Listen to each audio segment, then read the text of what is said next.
Anak, ano nangyari sa'yo? Bakit ka umiiyak na naman? Inaway po ako ng mga kalaro ko, Nay. Tinutokso na naman po nila ako na pangit at may lahing halimaw. Yun lang ba ang ginawa nila sa'yo? O may mas malala pa ron?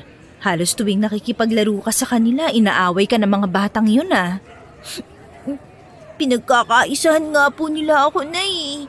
Tinutulak pa at saka po yung isa sa kanila binato ko ng tsinelas niya. Kaya medyo natakot na po ako makipaglaro.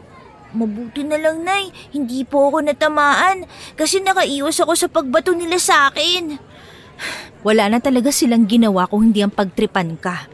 Kung hindi ko lang talaga iniisip ang kapakanan mo, anak, baka nasugod ko ang mga magulang ng mga yun. Pero dahil hindi ko naman gustong pagkaisahan nila tayo, kailangan ko magtimpi sa galit na nararamdaman ko. Kaya tahan na, anak, ha? Opo, Nay. Hayaan na lang po natin sila. Hindi ko po sila papatulan kasi alam kong masama po ang gumanti. Diba turo niyo po sa akin na huwag gumanti? Kasi masama po. Oo, anak. Mabuti't palagi mong tinatandaan ang mga sinasabi ko.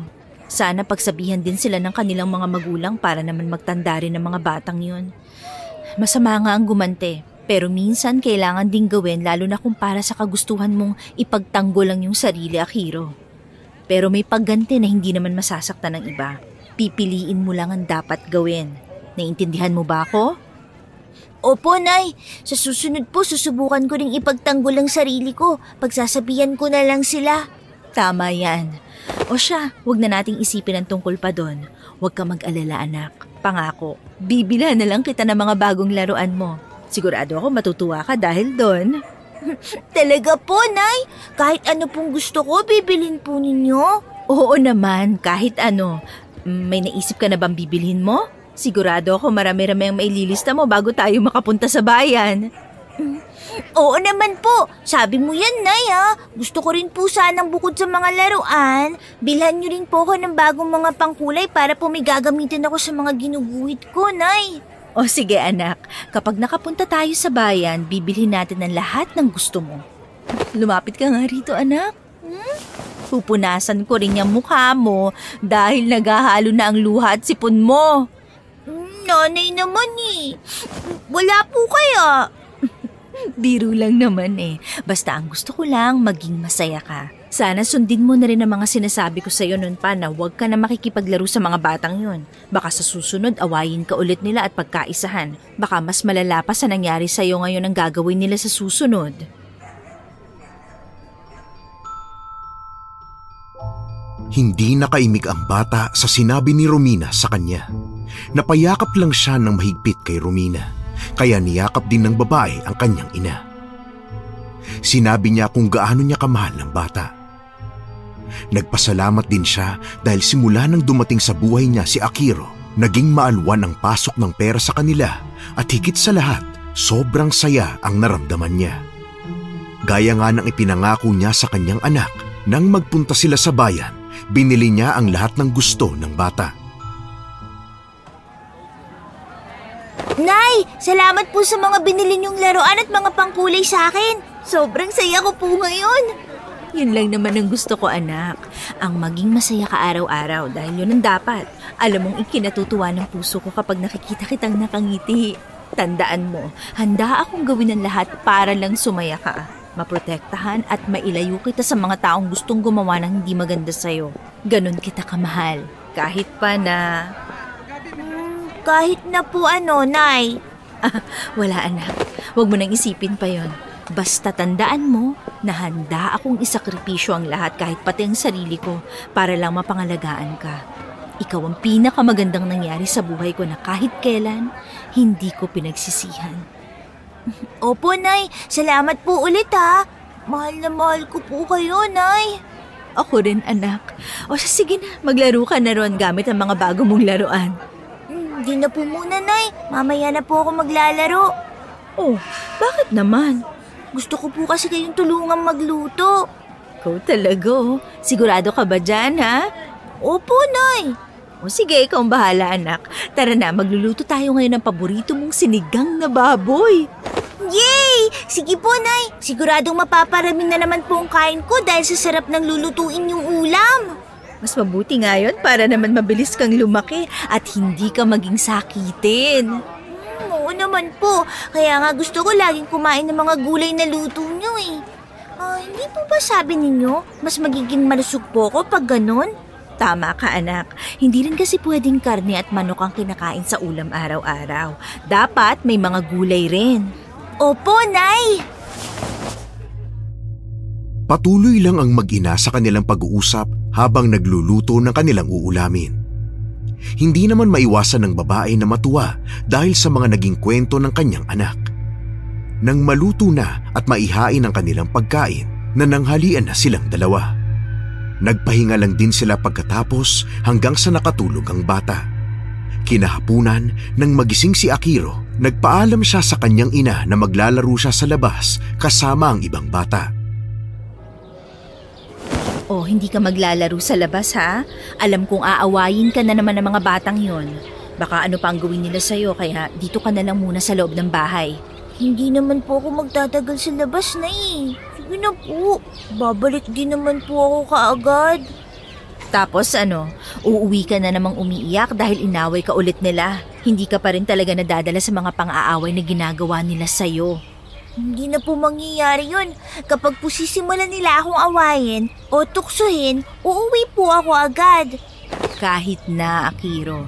Ilang beses mo na sinabi yan sa akin noon tuwing pinagbabawalan kitang lumabas para maglaro kasama nila. Madalas din namang umuwi kang umiiyak o kaya mugto yung mga mata mo. Pero Nay, gusto ko po maglaro sa labas eh. Kapag inaway po ulit nila ako, pangako po, hindi na ako ulit makikipaglaro sa kanila. Sige na po, Nay. Payagan niyo na po ako.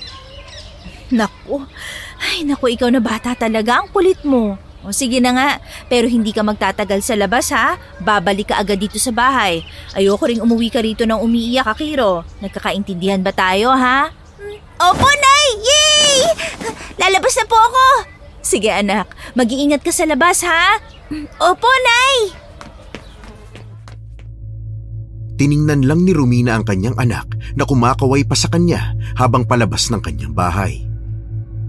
Napangiti na lang ang babae dahil kahit may katigasan ng ulo ang bata, alam niyang sobrang sayang ibinibigay sa kanya ni Akiro. Nanatili na lang siya sa kanilang bahay noon at inabala ang kanyang sarili sa pagbabasa ng libro habang hinihintay ang kanyang anak. Hindi nga niya namalayan ang oras hanggang sa biglang dumating na ang bata.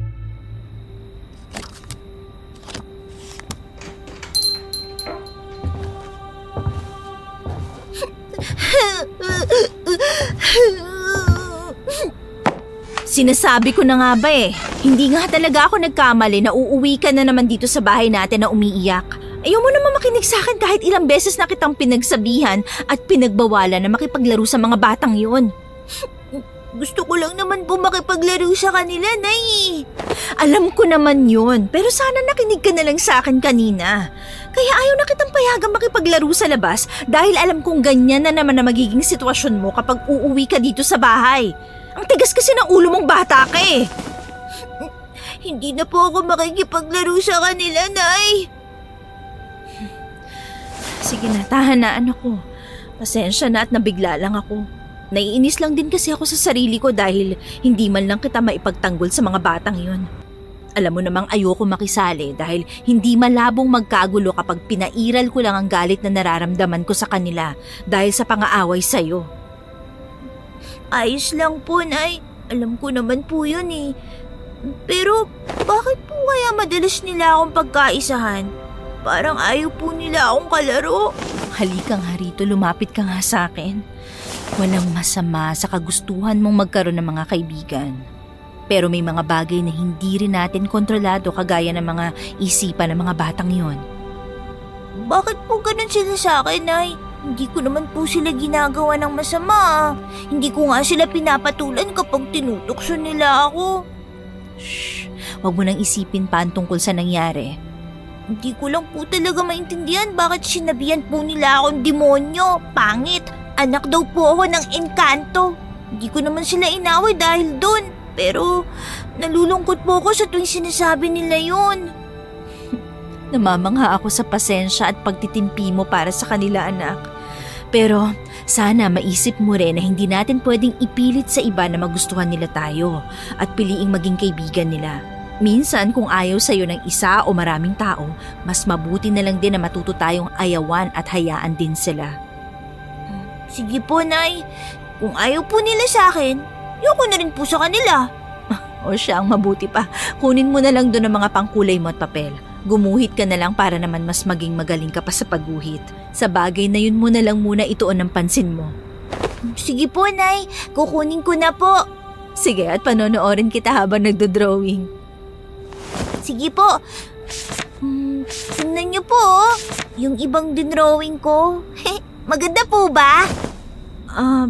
Bakit ganyan ang mga ginuguhit mo? Mukha mahilig ka sa mga halimaw na may mapupulang mga mata. Hindi ko po alam. Masaya lang po ako kapag ganyan ang dinodrawing ko. Bakit naman, anak? Hindi ko rin po alam eh. Madalas ko lang pong napapanaginipan ng halimaw na to kaya isipan kong iguhit na lang po. Napapanaginipan? Opo, Nay. Kinakausap ka ba ng nilalang na yan sa panaginip mo, Akiro? Hindi naman po. Nakikita ko lang ang pula niyang mga mata na nakatingin sa akin. Nasa harapan ko lang po sila pero wala naman po silang ginagawa sa akin. Hindi nga nagsasalita at nakikipagtitigan lang talaga sa akin eh. Akiro, nagsasabi ka ba ng totoo? Opo, Nay. Bakit po? Wala naman. Tigilan mo na yung pagguhit mo sa halimaw na yan, ha? Ito ang huling beses na makikita kong gumuguhit ka ng mga nilalang na yan dahil kung uulitin mo pa, itatapon ko lahat ng mga pangkulay mo. Bakit naman po, Nay? Hindi naman po totoo ang mga to kaya... Sundin mo na lang ang sinasabi ko, Akiro.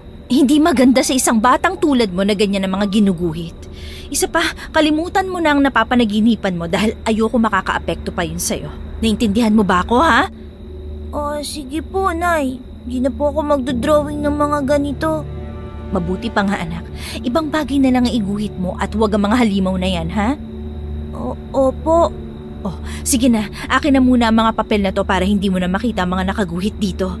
Sige po, Nay. Ito po. Maiwan na muna kita rito, ha? Itatago ko lang tong mga to. Babalik din ako agad. Matapos na itago ni Romina ang mga papel na may guhit ng mga halimaw, bumalik din kaagad siya sa tabi ni Akiro.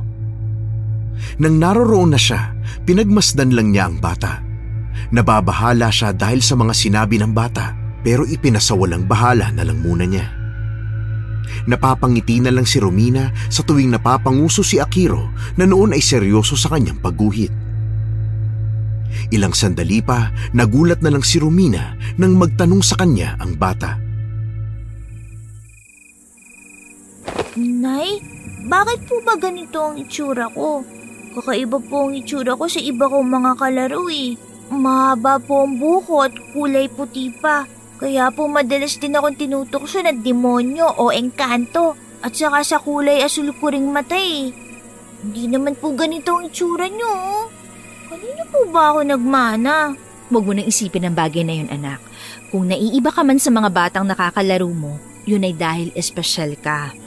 Wala kang dapat ikahiya at hindi mo dapat kinu-question ang pagkatao mo dahil lang doon. Tandaan mo, kahit ano pang itsura mo, mahal kita dahil anak kita. Yun naman ang importante, hindi ba? Opo, Nay. Mahal ko rin po kayo. Mabutit na intindihan mo, anak. Tungkol sa buhok mo, alam mo naman ang dahilan bakit hindi natin ginugupit yan, di ba? Opo. Pero bakit po ba nagkakasakit ako pag ginugupit ang buhok ko? Hindi ko rin alam, anak eh. Pero hayaan mo na.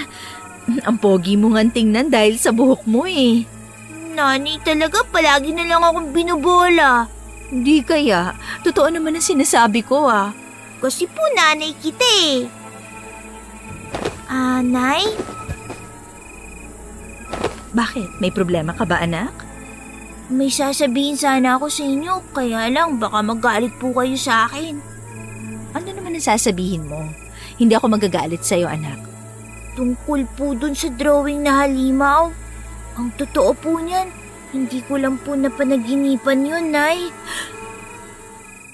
Anong ibig mong sabihin, Akiro? Isang gabi po kasi nagising ako dahil naiihi po ako. Mahimbing na ang tulog niyo kaya hindi ko na po kayo ginising. Nagpunta na po ako kaagad sa banyo natin para umihi. Habang nasa loob ako ng banyo, may napansin ako mapupulang mga matang nakasilip sa bintana ng banyo. Natakot ka ba sa nilalang na yon? Hindi po. Nagtaka nga po ako dahil hindi ako nakaramdam ng takot sa kanya. Nakipagtitigan pa nga po ako sa mapupulang mga mata na yon. Anong sumunod na nangyari? Hindi ka ba niya kinausap? Sinabi niya lang po na wag daw ako matakot sa kanya dahil hindi naman niya ako sasaktan. Kakaiba po ang boses niya. Yun lang bang sinabi niya sa'yo, anak? May iba pa ba siyang binanggit sa'yo? Akiro, nagpakilala ba siya sa'yo, ha? Hindi po siya nagpakilala sa akin, Nay. Nagsabi siya na darating po ang araw na makikilala ko raw po kung sino po talaga siya. Hindi daw po siya tumigil na bantayan at gabayan ako. Pero huwag kayong mag-alala, Nay. Hindi po ako naniniwala sa kanya. Saka hindi po ako sasama sa kanya kapag inaaya niya po ako. Tama yan, anak. Huwag ka basta magtitiwala sa nilalang na yon. Sa akin ka lang makinig dahil ako nakakaalam ng mga bagay na ikabubuti mo. Naiintindihan mo ba ako, Akiro, ha? Opo, Nay. Basta kapag nangyari ulit ang ganon, sabihin mo agad sa akin dahil ayoko mapahamak ka. Baka may ibang balak sa'yo ang nilalang na yon. Mas mabuti nang alam ko palagi ang tungkol sa kanya, ha? Sige po, Nay. Anak, para hindi ka nabalikan ng nilalang na nakausap mo, gusto mo bang umalis na muna tayo dito sa bahay? Saan naman po tayo pupunta kung aalis tayo dito sa bahay natin, Nay? Naisip ko sanang pupunta tayo kay Tia Igna at doon na muna tayo titira sa kanya.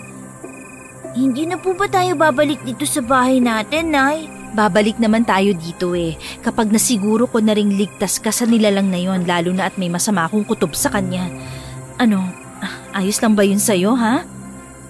Ayos lang naman po sa akin, Nay.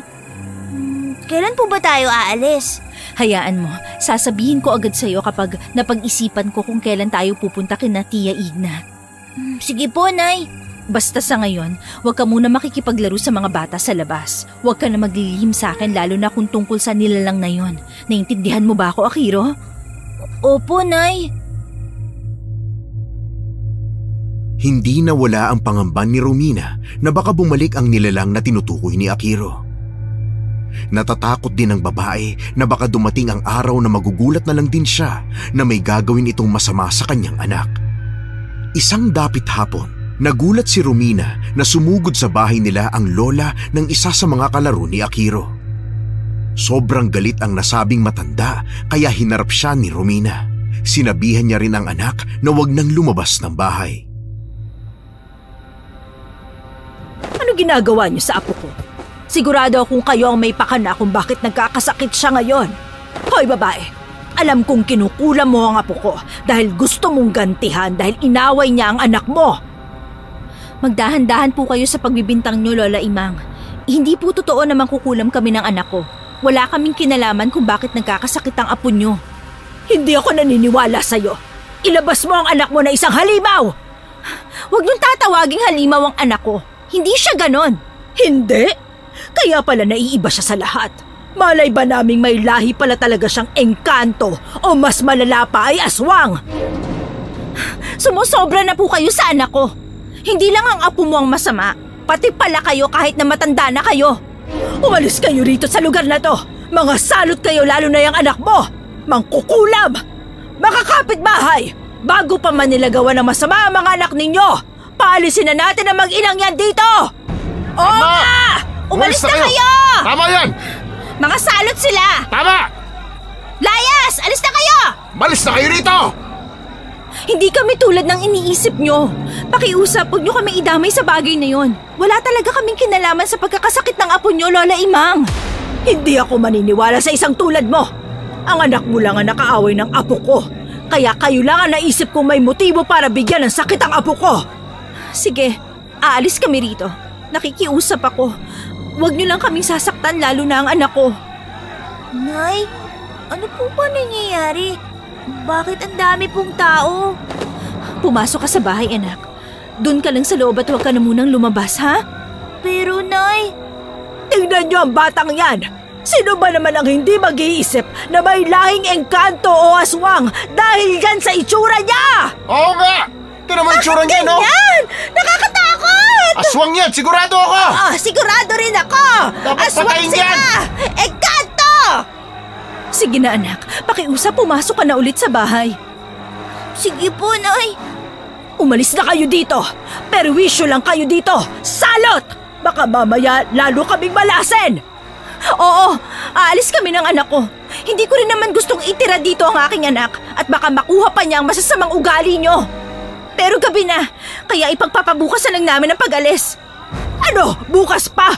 Hindi pwede! Yung bukas na yan, tatagal pa yan ng ilang araw. Mula nang isilang mo ang batang yan, nadamay na kami sa kamalasan yung mag-ina. Lumayas kayo dito!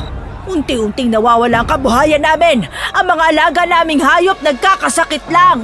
Tapos nag-aaway-aaway ang mga bata matapos makipaglaro sa anak mong salot. Anak ng demonyo ang batang yan. Kaya lumayas na kayo dito. Ngayon na kayo umalis. Kung hindi, susunugin namin kayo kasamang bahay nyo na yan. Napakasama talaga ninyo. Mga walang puso. Dahil sa pangamba ni Romina para sa kaligtasan ng anak, nagpasya na lang siyang umalis at pumunta sa baryo ng kanyang tiyahin. Nay, ano po nangyayari? Saan po tayo pupunta? Kailangan na nating umalis dito sa bahay natin, anak. Hindi na tayo ligtas pa sa lugar na to. Manganganib ka sa mga taong yon kapag nanatili pa tayo rito. Ano po bang ginagawa ng mga kapitbahay natin sa labas, Nay? Bakit po nila tayo pinapaalis dito? Sasabihin ko na lang sa'yo ang lahat kapag nakalayo na tayo rito, Akiro. Kapag mananatili pa tayo ngayong gabi sa bahay na to, sigurado akong hindi nila tayo titigilan. Isa pa, hindi ko gusto mapahama ka sa kanila dahil halimaw ang tingin nila sa'yo. Sige po, Nay. Pero wala naman po tayong ginagawang masama sa kanila. Ganun talaga ang buhay, anak. Hayaan na natin sila at aalis na tayo rito. Tandaan mo, ang mahalaga wala tayong sinasaktang ibang tao. Gagawin natin to hindi dahil sa totoo ang sinasabi nila tungkol sa atin, kung hindi dahil gusto kong mailayo ka mula sa mga mapanghusga at mapanakit na mga taong tulad nila. Opo, Nay. Mabuti naman. Sige na, tara. Bilisan na natin at doon na muna tayo dumaan sa kusina. Siguradong hindi nila tayo makikitang aalis kapag doon tayo dadaan. Sige po. Huwag ka mag-alala, anak. Kapag nakarating tayo sa bahay ni Tia Igna, magiging maayos din ang lahat. Wala nang manunukso at mga away sa iyo roon. Talaga po, Nay? Oo naman, anak. Magiging tahimik ang buhay natin doon, Akiro. Gusto ko po yun, Nay.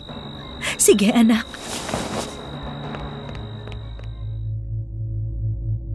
Mabilis silang naglakad papunta sa paradahan ng tricycle. May isang nagmagandang loob na isakay sila papunta sa baryo ng kanyang tiyahin.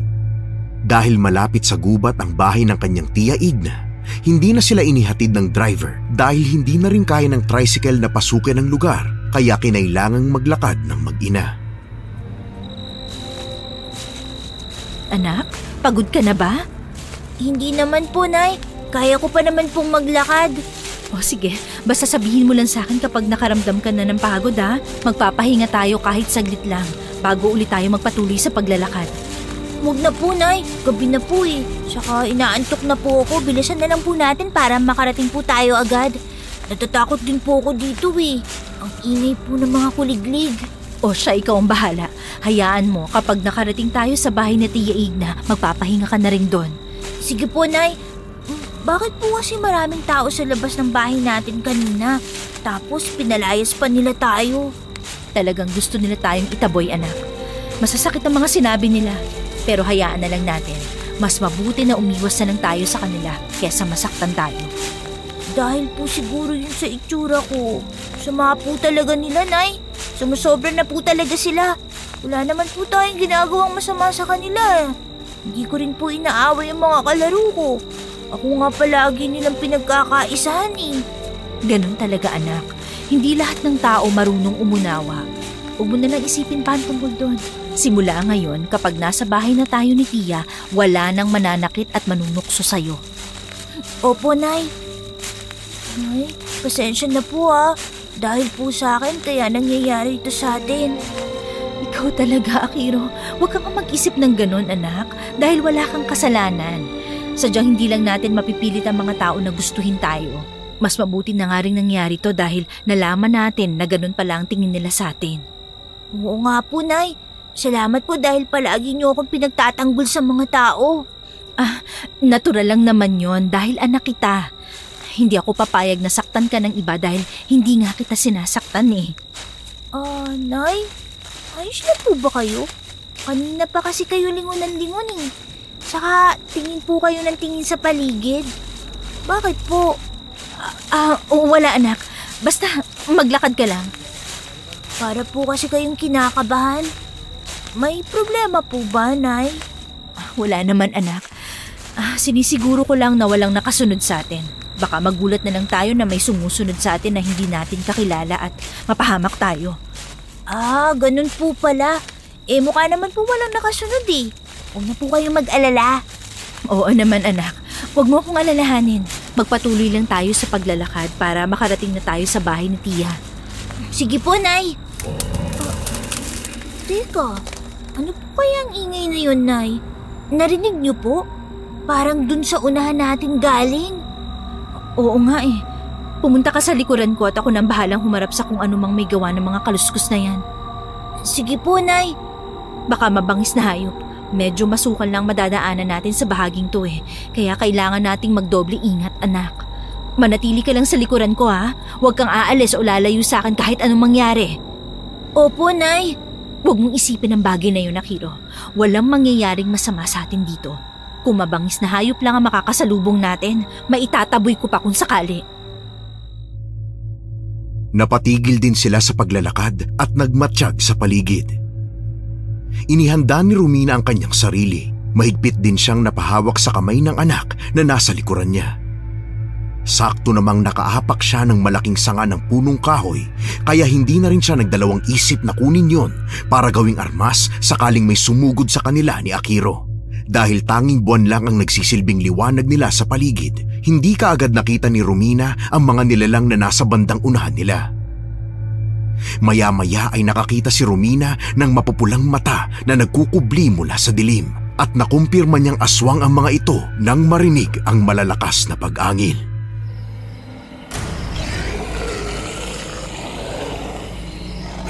Nay, ano po yun? Nakakatakot.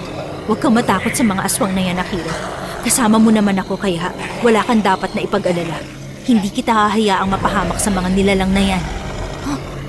Aswang? Oo, anak. Minsan na ako nakaengkwentro ng mga ganyang nilalang na nasa anyo na naglalakihang mga aso na may mga nagbabagang mga mata. Kaya hindi ako pwedeng magkamali na aswang ang mga yan. Bakit po nila tayo hinarangan? Hindi ko rin alam, anak. Pero sisiguruhin kong hindi nila tayo masasaktan. Kahit alam kong alanganin ako makapaglaban sa kanila, hindi ako basta susukot. Hindi ko sila hayaang magawa ang kung anumang binabalak nila sa atin. Sige po, Nay.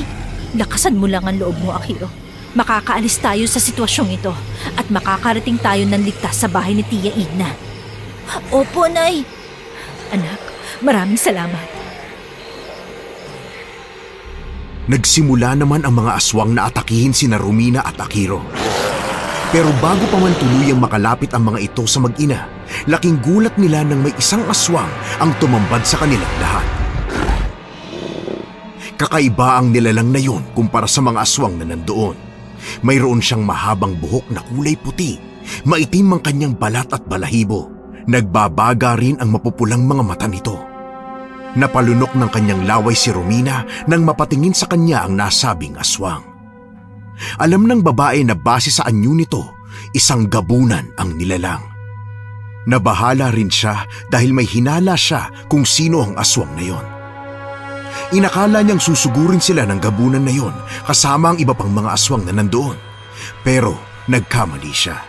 Nanlaki ang mga mata ni Romina nang makita niyang sinugod ng gabunan ang mga aswang na aatake sa kanila. Nay, bakit kinakalaban po ng aswang na yan ng mga kasama niya? Hindi ko rin alam kung bakit niya ginagawa yan. Nagtataka rin ako kung bakit kinakalaban ng gabunan na yan ng mga nilalang na humarang sa atin dito. Parang kilala ko po siya, Nay. Parang siya po yung nilalang na sumisilip sa akin tuwing gabi habang tulog po kayo. Ano? Pero, hindi naman siguro, anak. Huwag mo nang isipin ang tungkol doon. Ang mas kailangan nating isipin ngayon ay kung paano tayo makakaalis sa ganitong sitwasyon. Ano na pong gagawin natin ngayon, Nay? Natatakot na po ako. Umalis na tayo dito. Anak, hindi ko alam. Maghahanap ako ng paraan para makaalis tayo rito. Nay, may aswang po na papalapit sa atin. Susugurin po niya tayo. Ako nang bahala sa kanya, anak. Manatili ka lang sa likuran ko. Sige po, Nay. Sige, lumapit ka ritong aswang ka dahil hindi kita aatrasan. Nay, mag-iingat ka po. Aray! Bitiwan mo ako! Nay! Huwag kang lalapit dito, Akiro! Diyan ka lang! Walang yaka! Hindi ako papayag na galawin yung dalawang yan! Ako ang harapin nyo at magkakaalaman tayo! Nagulat si Romina nang mabilis na hawakan ng gabunan ang aswang na may hawak sa kanya. Nabitawan naman siya ng nilalang na yon, kaya mabilis siyang tumakbo palapit kay Akiro. Binalibag ng gabunan ang aswang na kalaban niya. Napahiyaw ang aswang na yon, kaya dali-dali namang niyakap ni Romina ang kanyang anak para hindi makita ang pangyayari. Narinig na lang nila na nagsiangilan pa ang iba pang aswang na nandoon. Nagalit ang mga ito dahil sa ginawa ng gabunan sa kanilang mga kasamahan. Nasa ganoong sitwasyon sila nang sabay-sabay na sumugod sa direksyon nila ang mga aswang. Nabahala si Romina pero dahil sa gabunan, hindi sila nagawang saktan ng mga aswang dahil ito ang nakipaglaban para sa kanila. Nay, bakit niyo tayo tinutulungan? Kilala niyo po ba ang aswang na yan? Hindi ko rin alam. Hindi ko siya kakilala. Ha? May mga aswang pa pong paparating! Hindi maganda to. Kailangan na nating makaalis dito, Akiro. Umalis na kayo rito! Ako nang bahala sa mga aswang na ito! Sige na! Nay, umalis na po tayo! Tara na po! Sige anak, doon tayo. Sigurado ako may madadaanan din tayo sa bahagi ron. Opo, Nay. Bilisan na po natin!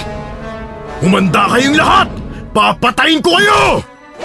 Tumakbo na tayo, Akiro. Baka habulin pa tayo ng mga aswang na yon. Opo, Nay. Pero ayos lang po ba kayo? Hindi po ba kayo nasaktan dahil sa ginawa ng aswang na yun sa'yo? Ayos lang ako, anak. Huwag mo akong alalahanin. Hindi naman niya ako nagawang masugatan. Ano na po mangyayari sa gabunan na yun, Nay?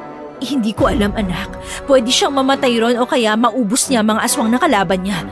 Huwag na natin siyang isipin pa. Ang mahalaga, makaalis tayo at makarating tayo sa bahay ni Tia. Pero tinulungan po niya tayo eh. Nagpapasalamat naman ako dahil doon pero hindi ibig sabihin magtitiwala na tayo sa aswang na yon. Marahil may iba siyang pakay sa atin kaya niya tayo tinulungan. Hindi ako makakapayag sakaling ang bagay na iniisip ko ang hihingin niya bilang kapalit. Ano pong ibig niyong sabihin? Wala anak. Bilisan na natin, Akiro. Malapit na tayo sa bahay ni Tia. Sige po, Nay. Hindi naman nabigo ang mag-ina dahil nakarating sila sa bahay ni Tia Igna ni Romina. Sakto namang papalabas ang kanyang tiya noon kaya nakita sila ng ginang. Nang makalapit sina Romina at Akiro kay Tia Igna, kaagad silang pinapasok ng ali sa bahay. Hinihingal ang dalawa dahil sa pagtakbo nila kaya minabuti na muna ng mga ito na magpahinga. Hinayaan na lang din sila ng ali hanggang sa maging maayos na rin ang kanilang kalagayan.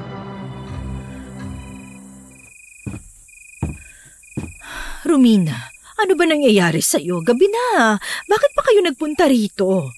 Umalis kami sa bahay namin, Tia. Sinugod kami ng mga kapitbahay namin dahil pinagbibintangan nila kami mangkukulam. Ayoko namang mapahamak pa si Akiro kaya kahit alam kong delikado na at gabi na, wala akong nagawa kung hindi ang pumunta rito. Wala na rin ako iba mapagpipilian pa, Tia. Ay, naku, sobra naman ang mga kapitbahay nyo. Teka, bakit ba hinihingal kayong dalawa? Tumakbo kami ng mabilis papunta rito, Tia. May mga aswang na humarang sa amin sa masukal na bahagi ng daan papunta rito eh. Ay, kaya naman may kakaiba akong naramdaman kanina. Nanganganib pala kayo sa mga aswang na yon. Pero paano kayo nakatakas sa kanila? Hindi ba nila kayo hinabol? May isang gabunan po na tumulong sa amin. Siya nakipaglaban sa mga aswang na yon, tiya. Kaya kami nakaalis doon ni Akiro. Hindi rin kami nasundan ng mga to dahil marahil naging abala sila sa pakikipaglaban sa gabunan na naiwan doon. Mabuti na lang at nakaalis kayo ron. Huwag kayong mag-alala. Ligtas na kayo rito sa bahay ko. Maraming salamat po, Tiya Igna. Dito na rin po muna kami titira kung ayos lang po sa inyo. O sige, walang problema sa akin ang bagay na yon. Nakapaghapunan na ba kayo? Hindi pa nga po, Tiya. Mabuti na lang at may pagkain pa ako natira. Yun na lang ang kainin nyo, ha? Sige po, Tiya. Salamat po ulit. Matapos kumain ni Romina at Akiro, natulog naman ang bata. Dahil hindi pa inaantok ang babae, nagpasya siyang lapitan ng kanyang Tiya Igna na noon ay nakatunganga sa sala.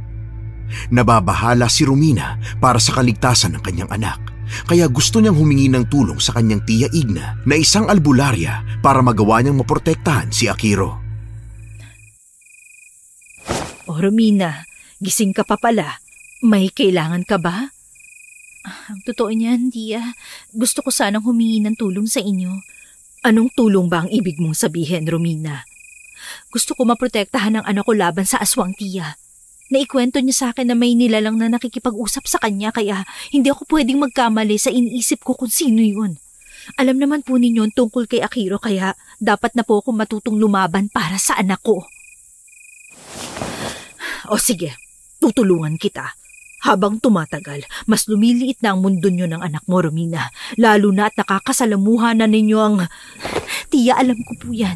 Gumagawa na rin siya ng sarili niyang paraan kaya hindi ko yun dapat baliwalain lang. Huwag na po natin pag-usapan pa tungkol sa bagay na yun, Tiya Igna. O siya, sige. Gaya ng sabi ko sa iyo, tutulong ako. Saktong naisip kong ibigay lang din sa iyo ang sundang na ito, pati na ang mutya ng kidlat na matagal ko na rin sanang ginawa. Talaga po, Tiya? Magiging akin na po mga bagay na yan? Oo, Romina. Ano po ba ang maitutulong ng mga yan sa akin? Ang sundang na ito ay kargado ng mga dasal at mula pa to sa kaibigan kong isang santigwar. Ang mutya ng mga ito magbibigay sa iyo ng kabalat kunat, pati na karagdagang lakas, lalo pagdating sa liksi. Malaki ang maitutulong ng mga mutyang ito kapag nakipaglaban ka sa mga nilalang ng dilim, lalo na sa mga aswang. Tiya, maraming salamat po. Tatandaan ko po ang mga sinabi niyong ito. Alam ko yon, Romina. Magiging katuwang mo naman ako sakaling malagay kayo sa panganib ni Akiro. Alam mo namang hindi ko rin kayo pababayaan lalo na at nasa puder ko na rin kayo. Tuturuan at sasanayin kita sa pakikipaglaban. Sige po, Tiya. Gagawin ko po ang lahat para sa anak ko. Huwag ka mag-alala. Kasama mo na ako, Romina. Magtutulungan tayo para protektahan si Akiro. Pwede rin nating turuan ng bata kung gusto niya para naman kahit papano maipagtanggol niya rin ang kanyang sarili. Sige po, Tiya. Sasabihin ko po kay Akiro ang bagay na yon. Salamat po ulit, Tiya. Bahagyang nakaramdam ng kaginhawaan noon si Romina dahil sa mga ibinigay sa kanya ng kanyang Tiya Igna. Natuwa rin ang babae lalo na't alam niyang hindi rin siya pababayaan ng kanyang tiyahin sakaling may mangyaring hindi inaasahan. Dahil nga doon, nagsimula rin si Romina na magsanay at matuto makipaglaban sa tulong ng kanyang Tiya Igna. Pumayag din si Akiro na matuto kaya pati ang bata ay tinuruan din nila at nagsanay kasama nila. Halos tuwing hapon, nagbibigay sila ng oras para sanayin ang kanilang mga sarili na makipaglaban. Sa paglipas ng mga araw at linggo, naramdaman ni Romina na may mga nagbabago sa kanyang sarili. Kahit papano, may natututunan din siya sa kanyang tiyahin na nagagamit na rin niya sa tuwing nagsasanay sila. Isang beses, habang nakaupo sila sa sala ng kanilang bahay, napatanong ang bata kay Romina. Nay, bakit kailangan po nating matuto at magsanay sa pakikipaglaban? Para magamit din natin sakaling manganib tayo, anak. Ginagawa ko lang naman to para sa iyo, Akiro. Gusto kitang protektahan sa kahit na anong paraan at sa kahit na sino pa, tao man o aswang. Babalikan po ba tayo ng mga aswang na yun, Nay? Oo, anak. Hindi malabo ang bagay na yon lalo na at marahil nakilala nila tayo. Kaya nga ginagawa ko rin to dahil gusto kong kapag dumating ang araw na balikan nga tayo ng mga nilalang na yon, makakaya na kitang ipagtanggol sa kanila. Hindi ka na rin matatakot pa dahil may alam ka na rin sa pakikipaglaban. Humanda talaga sila sa akin. Hahampasin ko sila ng kahoy. Marami pa naman panggatong dito sa bahay ni Lola Igna. Ikaw talaga, anak. Takot ka nga ng gabing yun eh. Nanay naman ang dami kaya nila. Naisip ko tuloy na kukunin nila ako at ilalayo sa inyo. Hindi mangyayari yon dahil hindi ko sila hahayaan. Magkakamatayan kami ng ama. Romina! Tia Igna. Lola Igna, nandyan po pala kayo. Napapag-usapan po namin ni Nanay ang tungkol sa mga aswang eh. Oo, Apo. Narinig ko nga kayo ng nanay mo. Lagot talaga ang mga aswang na yun sa atin, Lola. Oo naman. Hindi rin namin hahayaan ng nanay mo na makuha kanila. Hindi ba, Romina? Opo naman, Tia. Nagkatitigan naman ang magtiya at alam ni Romina ang dahilan kung bakit biglang sumulpot ang kanyang tiya Igna. Patuloy pa rin siyang nag-ensayo kasama ang ginang. Hanggang isang gabi, saktong kabilugan ng buwan noon. Maaga silang nagpahinga dahil parehong napagod sina Romina at ang kanyang tiya Igna dahil sa pagsasanay. Sa kahimbingan ng tulog ng babae, naalimpungatan siya sa hindi malamang dahilan. Nang kapain niya ang bata sa kanyang tabi, nagulat siya dahil wala na ang kanyang anak. Mabilis siyang bumangon para hanapin si Akiro hanggang sa marinig niya ang boses ng bata. Napasilip na lang siya sa bintana ng silid kung nasaan siya at nakinig dahil may ibang boses pa siyang narinig na kausap ni Akiro. Nakaramdam din siya ng pag-init ng katawan niya dahil sa tangan niyang mutya, kaya kinutuban siya. Mabuti naman at pumayag ka sa gusto ko na lumabas dito at kausapin ako. Gaya ng sabi ko, huwag kang matatakot sa akin dahil hindi kita sasaktan. Kakampi mo ako. Hindi po ba kayong aswang na tumulong sa amin nun ni Nanay? Bakit niyo ginawa yun? Walang iya ka talaga, Lorenzo. Bakit mo kinakausap ang anak ko? Oo. Sabihin na nating dahil nanganganib kayo ng nanay mo, kaya tinulungan ko kayo. Pero hindi po ba kalahin niyo mga nilalang na yun? Dapat kakampi po nila kayo eh. Hindi naman lahat ng aswang ay magkakakampi, Akiro. May mga mababa at malalakas na uri ng mga aswang na naglalaban. Gaya ng mga tao, nag-aaway rin ng mga tulad namin. Talaga po? Ibig sabihin, kaaway niyo mga aswang na humarang sa amin ni Nanay nung gabing yun? Mukhang ganun na nga. Mabuti naman at nakaligtas kayo sa kanila kahit na marami silang nakalaban niyo. Yun ay dahil mas malakas ako sa kanila. Gaya ko, magiging ganun ka rin kapag dumating ang takdang panahon. Sana nga po maging malakas din ako kagaya niyo para maipagtanggol ko si Nanay. Sige po, aalis na ako at baka magising si Nanay. Magagalit po siya sa akin dahil nasa labas ako ng bahay namin. Sandali lang, Akiro. Ayaw mo bang sumama sa akin? Babalik naman kaagad tayo rito. Ayoko po. Sabi ni Nanay, huwag ako magtitiwala ng gusto sa inyo. Naawa lang po ako sa inyo kaya lumabas po ako para kausapin kayo. Salamat nga po pala dahil niligtas niyo kami ni Nanay, ha? Hindi naman malalaman ng nanay mo na isinama kita, lalo na kung hindi ka magsusumbong, hindi ba? Kahit na po, hindi ako sasama sa inyo.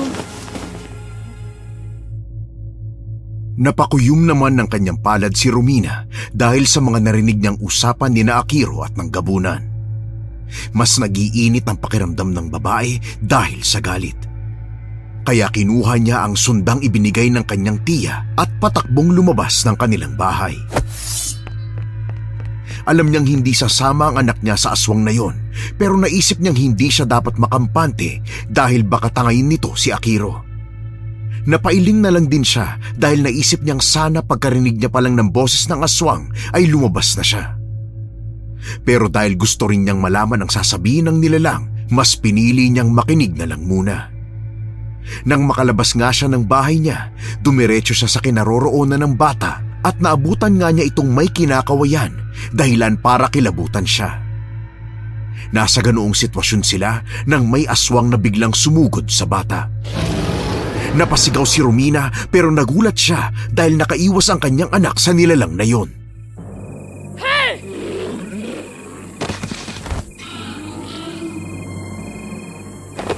Paano niya nagawang maiwasan ang aswang na yun? Sandali, nagawa niyang mahuli ang nilalang at ibinalibag niya pa ito. Nay! Nakita niyo po bang ginagawa ko? Nakaya kong iwasan ng aswang at nagawa ko pa siya mapabagsak sa lupa. Oo, anak. Ang galing mo naman. Hindi na rin po siya nakabangon, Nay. Oo nga. Hindi maganda to. May nauulinigan ako mabibilis na pagyabag. Kaya sigurado kong aswang din ang mga yan. Akiro, anak! Tumakbo ka na papasok sa bahay! Hindi ko po kayo iiwan dito, Nay. Pumasok na lang po tayo sa bahay. Mauna ka na, anak. Sige na, haharapin ko pa ang mga aswang na paparating. Takbo na, Akiro! Opo, Nay. Mag-iingat po kayo, Lola Igna! Akiro, isarado mo ang pinto ng bahay natin. Tutulungan ko ang nanay mo na harapin ang mga aswang. Sige po, Lola Igna! Takbo na! Tia Igna, mabuti naman na tandito kayo. Nagising ako dahil sa ingay niyo ni Akiro. Kinabahan ako kaya tumakbo agad ako rito. Ano ba nangyari sa inyo ng anak mo? Bakit nandito kayo sa labas ng bahay? Wala sa tabi ko si Akiro na magising ako kanina, Tia. Narinig ko may kausap siya. Noong una hinayaan ko na lang muna. Alam kong ang gabunan na yun ang kausap niya. Kaya nang marinig kong niyaya niyang sumama sa kanyang bata, mabilis akong lumabas dito. Pero hindi ko na siya naabutan pa dahil umalis na marahil ang aswang na yun. Ganun ba? Ang walang yang yun. Hindi niya talaga tatantanan ng anak mo, Romina. Kaya nga po, Tia. Pero Tia, may nangyari pa bago kayo dumating. Ano naman yun? May sumugod na aswang kanina kay Akiro. Naging mabilis ang kilos niya at naiwasan niya ang nilalang na yun, Tia. Nagawa rin niyang ibalibag ito. Hindi na rin nakabangon pa ang aswang na yun kaya malakas ang hinala kung napatay niya ito nang hindi sinasadya dahil sa ginawa niyang yun. Romina, sigurado ka ba? Teka, iyan ba ang aswang na tinutukoy mo? Opo, Tia. Nagulat nga ako dahil sa nangyari eh. Siguro dahil kabilugan ng buwan kaya nagiging kakaiba ang lakas at liksi ng anak mo. Hayaan mo na muna ang bagay na yon, Romina. Ang mahalaga, hindi napahamak ang anak mo sa aswang na sumugod sa kanya. Oo nga po, Tia. Maghanda ka na, Romina. Ayan na ang mga aswang, kaya kailangan na natin silang harapin ngayon. Patayin natin sila kung kaya natin para hindi na nila tayo gampalain pa. Sige po, Tia Igna.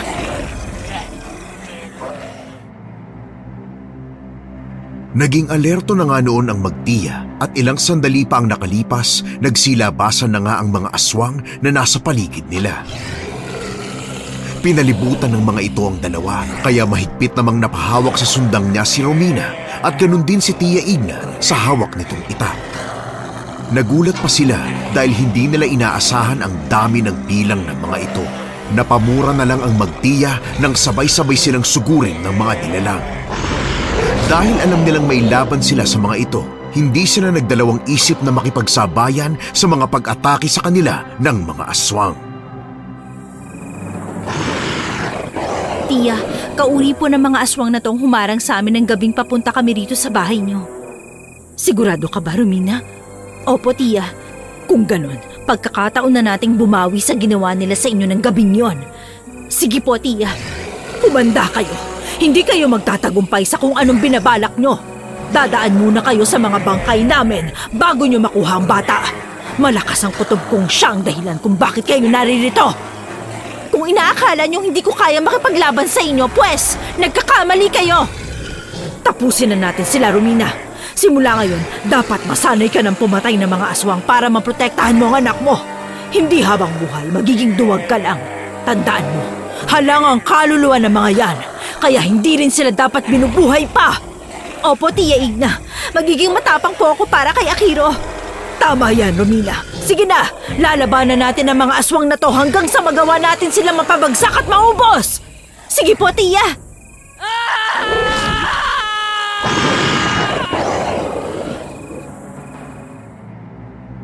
Naging agresibo naman ang mga aswang, lalo na at ang tsahing albularya ni Romina ang kanilang kaharap. Hindi naman nawala ang pag-iinit na naramdaman ni Romina dahil sa mga aswang na kaharap nila ng kanyang Tia Igna. Naging mabilis ang kilos ng magtiya at hindi nila tinitigilan ang pag-atake sa mga nilalang. Ngunit walang tigil din ang pagsugod ng mga ito sa kanila. Bawat aswang na lalapit noon kay Romina ay tinataga niya ng kanyang sundang. Ganon din ang kanyang Tia Igna na nagagawang magpabagsak ng mga nilalang gamit lang ang kanyang itak. Romina, mag-iingat ka. Hindi tayo dapat makampante kahit pa alam nating nakakaya natin silang masugatan at mapabagsak. Alam ko po yun, tiya. Gagawin ko po ang lahat na makakaya ko para masugatan at mapatay ang mga aswang na to. Sige lang, Romina. Mas mabuti nang sila ang mapatay natin kesa tayo ang magawa nilang patayin. Opo, tiya. Huwag kayong mag-alala. Hindi ko hahayaang mangyari ang bagay na yun sa atin. Sige, Romina. Tatapusin namin kayong lahat. Humanda kayo. Tiya, ang 2 aswang papasugod sa inyo. Salubungin mo sila at ako na ang bahala sa isang ito. Sige, Romina. Kayong 2, hali kayo rito. Gigilitan ko yung mga leeg nyo hanggang sa bumulwak ang mga dugo nyo, mga hayop kayo! Ikaw naman, tatagayin ko ang braso mo. Puputulin ko yan! Huwag kang magdadalawang isip na patayin sila, Romina. Isipin mo ang anak mo, kaya dapat tuluyan sila. Opo, gagawin ko ang lahat ng nararapat sa mga aswang na to. At yun na yung patayin at ubusin sila! Sige, aalalay ako sa'yo, Romina! Patuloy na nakipaglaban ang Magtiya sa mga aswang doon. Hindi sila tinitigilan sa pag-atake ng mga ito, kaya hindi naman umaatras ang 2 sa mga nilalang. Namamangha naman si Romina dahil habang tumatagal ang pakikipaglaban nila sa mga aswang, nararamdaman niya ring nadadagdagan ang kanyang lakas, lalo na ang kanyang liksi. Hindi rin siya nagagawang masugatan ng mga aswang na kalaban nila dahil nakakaiwas siya sa bawat pag-atake ng mga nilalang. Nagugulat na lang ang mga aswang dahil sa tuwing sinusubukan nilang masugatan si Romina, wala man lang naging epekto sa kanya ang kanilang mga mahahabang kuko. Napangisi si Romina. Alam niyang dahil yon sa kanyang tangang mutya. Tiya Igna, mukhang nanghihina na ang mga nilalang na to. Oo nga, Romina.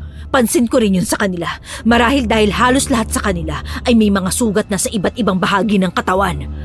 Pagkakataon na po natin to, tiya. Huwag na po natin silang titigilan sa pag-atake dahil mahihina na sila. Kaya may hirapan na sila makipaglaban sa atin. Tama ka, Romina. Sandali, Tiya Igna. Mukhang may balak na tumakas sa mga aswang na to. Oo nga, hindi sila pwedeng makatakas, Romina. Paniguradong babalikan nila tayo kapag nakatakas sila ngayon at hindi nila tayo titigilan pa. Pero tiya, nakaalis na ang iba sa kanila. Ano na pong gagawin natin ngayon? Pwede natin silang habulan, Romina. Sige po, tiya. Nay! Hindi. Boses po ni Akiro yun, Tiya Igna. Hindi maganda to. Halika na, Romina. Puntahan natin ang anak mo at baka kung ano nangyari sa kanya. Opo, tiya. Humanda lang kung sino mang gumawa ng hindi maganda sa anak ko. Mabilis na tumakbo ang Magtiya para puntahan ang bata. Nang makarating sila sa tapat ng kanilang bahay, napansin kaagad nila na nakabukas ang pinto, kaya kinutuban ng hindi maganda ang 2. Dali-dali rin silang pumasok sa kanilang bahay at nakita nilang wala na doon ang bata. Naiwan pa nga ang isang tsinelas niya, kaya napamura na lang si Romina dahil sa magkahalong galit at pag-aalang nararamdaman niya ng mga oras na yon. Papatayin ko kung sino mang kumuha sa anak ko, tiya. Hindi ko siya mapapatawad kapag may ginawa siya sa bata. Romina, alam kong galit ka, pero huminahon ka muna. Hindi makakatulong ang pagwawala mo riyan. Hindi natin makikita ang bata kung yan lang din ang gagawin mo. Nag-aalala ako kay Akiro, tiya. Baka kung anong ginawa ng aswang na kumuha sa kanya. Hindi na rin natin naririnig ang boses niya, kaya hindi ko na alam kung saan siya hahanapin. Kahit na, Romina, hindi natin dapat pairalin ang emosyon natin sa mga ganitong sitwasyon. Mas kailangan nating pairalin ang isipan natin para makaisip ng paraan kung paano mababawi si Akiro. Tiya Igna, alam niyo kung gaano kahalaga sa akin si Akiro. Siya ang buhay ko at hindi ko alam kung anong gagawin ko kapag nawala siya sa akin. Huwag mong isipin na mawawala siya sa'yo. Magpakatatag ka at maging matapang ka para sa kanya. Mababawi natin si Akiro. Tulungan niyo ako mabawi ang anak ko, tiya. Nakikiusap ako sa inyo. Oo, Romina. Gagawin ko ang bagay na yon. Huwag ka nang umiyak pa. Sige po, tiya. Ano pong gagawin natin ngayon? Saan po natin nahanapin si Akiro? Ang mabuti pa, suyurin natin ang gubat. May kutob akong posibleng doon din pupunta ang mga aswang na yon. Hindi tayo titigil sa paghahanap sa bata hanggat hindi natin nalalaman kung nasan siya at hindi natin siya nababawi sa mga kumuha sa kanya. Opo, tiya. Salamat po. Huwag lang sila magkakamaling saktan ng apo ko. Hindi ko sila bubuhayin kapag ginawa nilang bagay na yon. Handa ako makipagpatayan sa mga hayop na yon kapalit ng kaligtasan ng apo ko. Gaya ng napag-usapan ng Magtiya, Patakbo na silang nagpunta sa gubat. Naging alerto pa rin naman sila lalo na at naisip nilang baka tambangan sila ng mga aswang doon.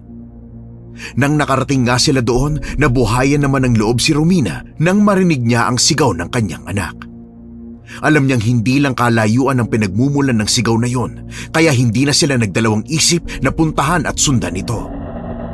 Binilisan nila ang kanilang pagtakbo hanggang sa nakarating sila sa gitna ng gubat. Ngunit nakarinig din sila ng mga pag-angil doon. Romina, tingnan mo ron. Hindi ba't si Akiro yon? Tama po kayo, Tia Igna. Ang anak ko nga yan. Teka, ano nangyayari sa kanya? Bakit nakikipaglaban siya sa mga aswang? Alamin natin sa anak mo ang tungkol doon, Romina. Lapitan na natin siya, tulungan, bago pa man siya mapahamak sa mga aswang na kinakalaban niya. Hindi, Tia, ang gabunan. Hindi niya pwedeng makuha ang anak ko. Tara na, Romina. Bilisan na natin. Opo, Tia. Hindi ako papayag na ilayo niyo ako kay nanay! Lalabanan ko kayo, mga aswang kayo! Akiro, anak! Nay! Lola Igna! Mabuti naman po, nandito na po kayo! Huwag kang mag-alala, anak. Ligtas ka na. Nandito na kami ni Tia Igna. Hindi namin nahayaang makuha ka ng mga aswang na to. Kami na bahala sa kanila, Akiro. Oo nga po. Maghanap ka ng mapagtataguan mo at kami ng nanay mo makikipaglaban sa mga ito. Ayoko po! Gusto ko rin po makipaglaban sa mga aswang! Di po ba may kakaibang lakas at bilis na ako ngayon? Nakaya ko na rin pong pabagsakin ng iba sa kanila. Nay, payagan niyo na po ako lumaban! O sige, anak. Kung yan ang gusto mo, aalalayan ka namin ni Tia Igna. Romina, sigurado ka ba sa gusto mong mangyari? Posibleng mapahamak ang anak mo dahil doon. Hindi ko po siya pipigilan kung yun ang gusto niya, Tia. Aminin man natin o hindi, tama naman po siya. Kaya niyang pabagsakin ng ibang aswang bago pa man tayo makarating dito. Sapat na yun para sabihin kaya niya makipaglaban. O sige na nga, basta alalayan natin ang bata. Apo, kapag naalangan ka, sumigaw ka lang, ha? Opo, Nay, Tia Igna. Huwag niyo na po ako masyadong alalahanin. Hindi na nakaimik pa ang magtiya sa sinabi ng bata. Wala na rin silang nagawa pa dahil hindi rin nila napigilan pa si Akiro. Nagsimula naman silang sumugod noon sa mga aswang. Pinagtulungan nilang atakihin ang mga nilalang. Sinusugod naman ni Romina ang gabunan. Hindi na nagdalawang isip ang magtiya na patayin ang mga nilalang na nagagawang sugatan ng bata. Namangha pa sila dahil nakikipagsabayan din si Akiro sa kanilang mga galaw. Hindi makapaniwala si Romina na nagagawa ng bata. Pero kahit na ganon, hindi siya naging kampante, lalo na at medyo marami ang aswang na kalaban nila. Ibigay mo na sa akin ang bata, Romina. Hindi na sana tayo aabot pa sa ganito kung hinayaan mo na makuha ko kagad si Akiro. Hindi ako papayag sa gusto mo, hayop ka. Magkakamatayan tayong dalawa bago mo makuha ang anak ko. Dadaan ka muna sa bangkay ko bago mangyari ang gusto mo. Hindi ko gustong umabot tayo sa ganon. Wala akong balak na patayin ka dahil ang gusto ko lang ay ang bata. Alam mo yun noon pa, hindi ba? Oo, alam ko ang bagay na yon. Dahil sa'yo, Lorenzo, naging miserable ang buhay ko noon. Pero nagpapasalamat pa rin ako dahil dumating si Akiro sa buhay ko kaya hindi ko ibibigay sa'yo ang bata. Lumalabas na ang kakayahan ni Akiro, kaya darating ang panahon na itatanong niya sa'yo kung bakit nagiging ganyan siya. Wala akong pakialam. Gagawa ako ng paraan para hindi siya tuluyang lukubin ng sumpang dumadaloy sa kanyang dugo. Humanda ka, Lorenzo! Papatayin ko kayo! Akiro, anak! Hindi, Romina! Ang anak mo! Tingnan mo ang kaya niyang gawin, Romina! Nagulat sina Romina at ang kanyang tiya Igna dahil sa nasaksihan nila. Nagawa ni Akiro na patayin at ubusin ang mga kalaban niyang aswang. Nakaramdam ng kakaibang takot at pag-aalala si Romina sa nangyayari sa kanyang anak. Hindi niya inakala na magagawa ng bata ang ganoong bagay. Nang mapatingin ito sa kanya, mas nagulat ang babae dahil nagbabaga na ang mga mata ni Akiro. Narinig naman niyang napatawa ang gabunan, kaya hindi na siya nagdalawang isip na sugurin ulit ito. Hindi mababago ni Akiro kung ano man ang katauhan niya. Alam nating pareho ang bagay na yun. Kaya kung ako sa'yo, ibigay mo na lang sa'kin ang bata. Isang bagay si Akiro para basta mo na lang kukunin sa akin matapos ng ilang taong pag-aalaga at pagmamahal ko sa kanya. Habang buhay kitang kamumuhian! Romina, huwag mo nga hayaang makatakas pa ang aswang na yan. Pagkakataon mo na ito para maipaghiganting ginawa niya sa'yo nun. Kapag namatay ang walang yan, masisiguro mo na ang kaligtasan ng anak mo. Huwag kang mangyalam dito! Mangingialam ako hanggat gusto ko, lalo na at apo ko rin ang pinag-uusapan dito. Pero alam mong mas may karapatan ako sa batang yan. Manahimik ka! Kahit kailan walang karapatan ng isang tulad mo na makilala ang anak ko! Humanda ka! Romina, tapusin na natin ang gabunang yan! Nay! Tutulong po ako sa inyo! Sinugod nilang tatlo ang gabunan. Hindi na pinigilan ni Romina ang kanyang anak na kalabanin ng aswang. Dahil mas malakas at mas mabilis sa kanila ang nilalang, nahirapan silang sugatan ito. Pero ganun na lang ang gulat nila nang magawang masugatan ni Akiro ang aswang gamit ang noon ay mahahaba na niyang kuko. Napatawa pa ang gabunan dahil sa nangyari sa kanya. Napailing naman si Romina dahil alam niyang unti-unti na niyang nakikita ang pagbabago sa bata. Napalayo naman ng bahagya sa kanila ang gabunan. Nay, kita po niyo yun? Nagawa ko po sa sugatan. Pero bakit po humaba ang kuko ko? Pareho na po kami ng kuko ng aswang na kalaban natin, Nay. Hindi ko rin... Huwag ka na magsinungaling pa sa bata, Romina. Alam mo kung bakit nagkakaganyan siya. Ang mabuti pa ay sabihin mo na lang sa kanya kung ano man ang totoong pagkatao niya. Tumahimik ka! Nay, ano pong ibig sabihin ng aswang na yan? Bakit kilala niya po kayo? Huwag mo siyang pansinin, anak. Huwag kang makinig sa kung ano mang sasabihin ng aswang na yan. Nay, kung hindi ako nagkakamali, kilala ko ang aswang na yan. Iniisip ko po ang tungkol doon. At ngayon, sigurado po akong siya ang nilalang na nakakausap ko dati. Siya ang sumisilip sa akin tuwing natutulog kayo. At siya rin ang napapanaginipan ko. Akiro, hindi po ba sabi niyo sa akin hindi niyo ako sasaktan? Bakit gusto niyo ako ilayo sa nanay ko? Gaya ng iyong ina, gusto lang din kitang protektahan, Akiro. Hindi kita kayang saktan, kaya hindi ka dapat matakot sa akin. Tama nga po talaga na ikaw ang nilalang na yun. Oo, Akiro.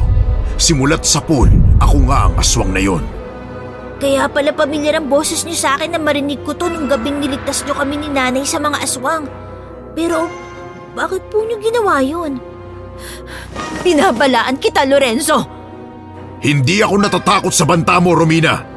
Mas natatakot akong hindi maprotektahan ang bata kapag hindi niya nalaman ang totoo. Hindi mo ba naiisip na marahil ay panahon na para malaman ni Akiro ang katotohanan kung bakit siya naiiba sa lahat? Kung sino ako at ano ang relasyon sa pagitan nating tatlo? Hindi mo sasabihin kay Akiro ang tungkol sa bagay na yun.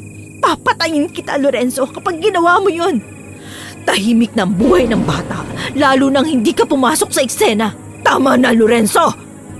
Nay, Lola Edna, ano po ba talaga ang totoo? Ako ang ama mo, Akiro. Simula nang ipinanganak ka ng nanay mo, hanggang ngayon, nakabantay lang ako sa'yo. Ama, sabi ng nanay ko matagal nang patay ang tatay ko. Kaya paano po kayong tatay ko? Walang iya ka, Lorenzo! Humanda ka! Hindi na nakapagpigil si Romina dahil sa sinabi ni Lorenzo sa bata. Kaya sinugod niya ang gabunan. Napukaw ang matinding galit na nararamdaman ni Romina sa aswang dahil sa ginawa nitong panggagahasa sa kanya noong dalaga pa lamang siya. Sinabi rin ng babae kung anong hirap ang dinanas niya nang ipinagbuntis niya si Akiro dahil sa karahasang ginawa sa kanya ng gabunan. Hindi kita mapapatawad dahil sa ginawa mong to, Lorenzo. Kinamumuhian kita!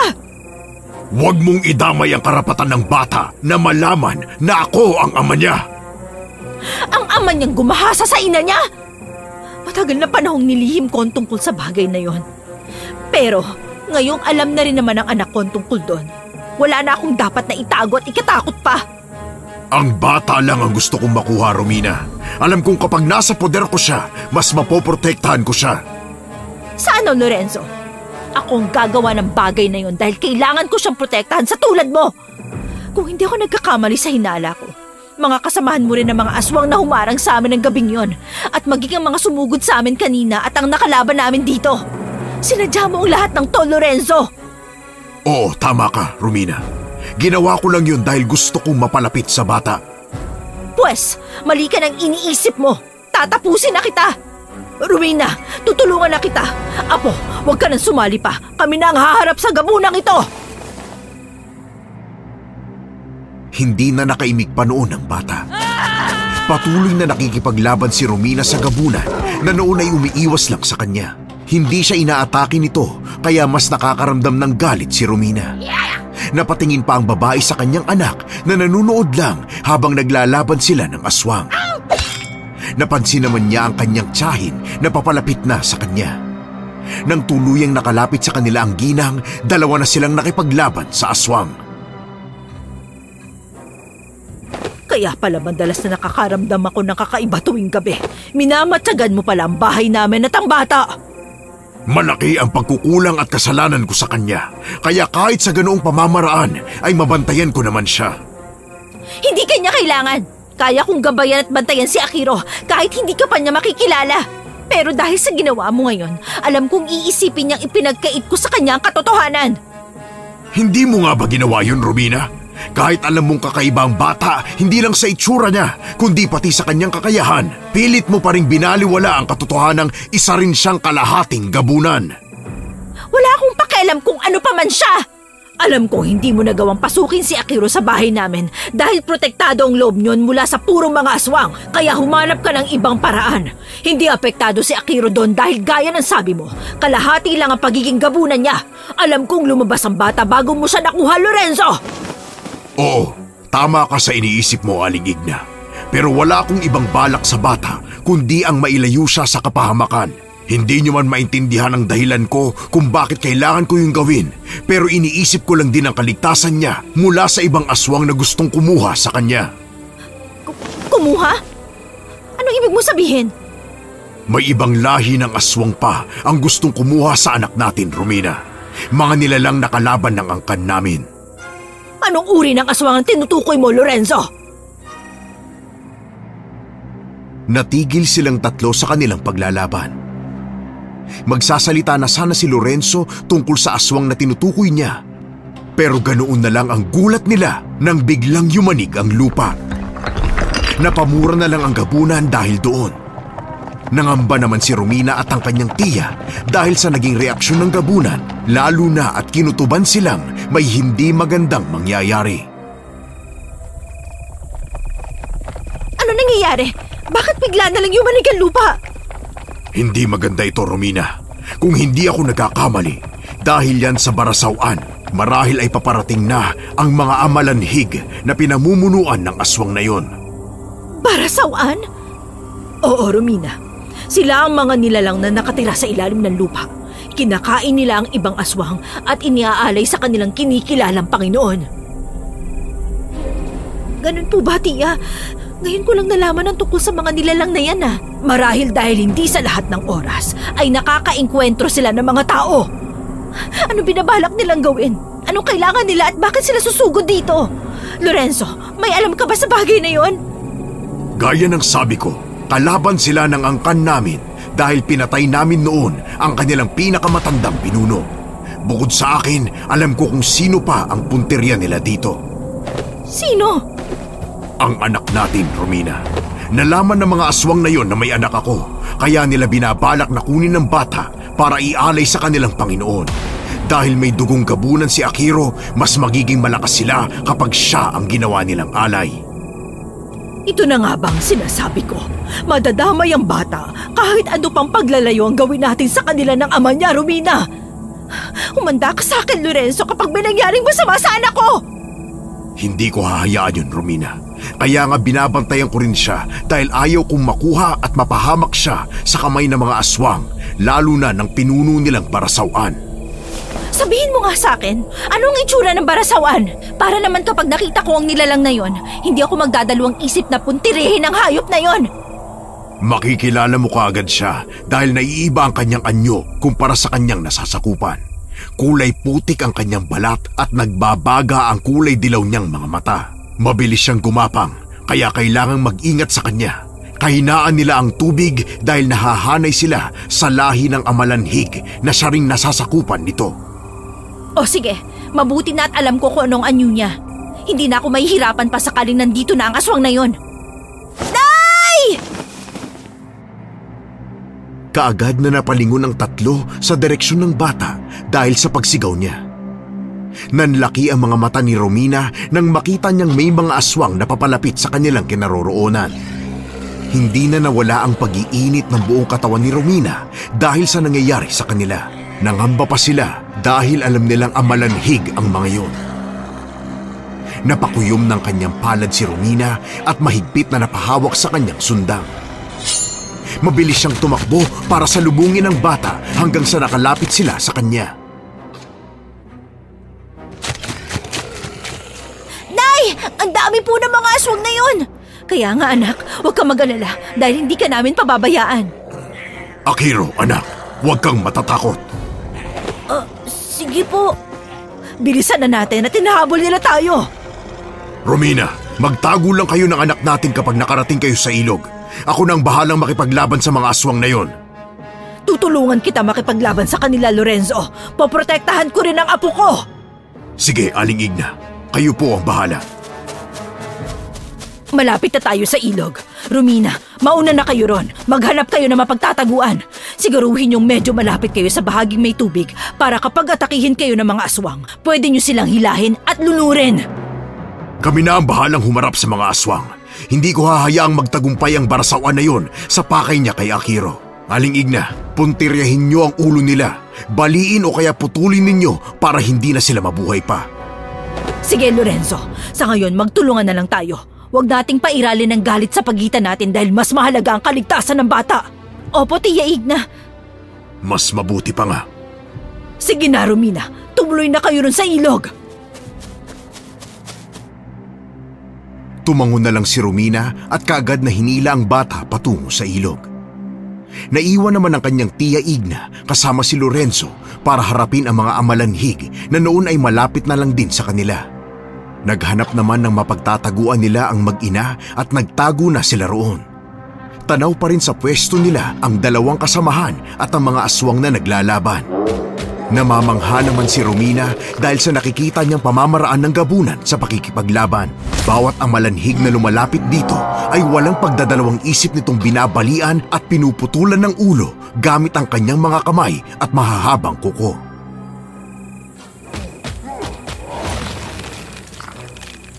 Nay, baka po mapahamak si na Lola at ang kasama niyang gabunan. Kailangan natin silang tulungan. Kaya nila ang makipaglaban sa mga aswang na yan, anak. Magtiwala ka sa kanila. Nakikita mo namang nagagawa nila mapabagsak kaagad ang mga aswang, hindi ba? Kahit na po, Nay. Mas marami po ang mga kalaban kaysa sa kanilang dalawa. Baka matalo po sila. Huwag na muna tayong umalis dito, anak. Inaalala naming lahat ng kaligtasan mo. Huwag ka na mag-alala pa. Alam kong kaya ni Lorenzo na mapatay ang mga aswang na yan, lalo na at kasama niya si Tia Igna. Totoo po ba na siyang tatay ko, Nay? Ibig sabihin po ba, isa rin akong aswang? Kaya po ba naging mahaba kanina ang kuko ko? Oo, anak. Posibleng dahil ngayon sa pagiging kalahating aswang mo kaya nangyari yun kanina. Kaya pala ako naiiba dahil aswang pala ang tatay ko. Nay, tingnan niyo po. May kakaibang nilalang po na paparating. Hindi. Sigurado kong yan ang barasawan na tinutukoy ni Lorenzo. Hindi maganda to.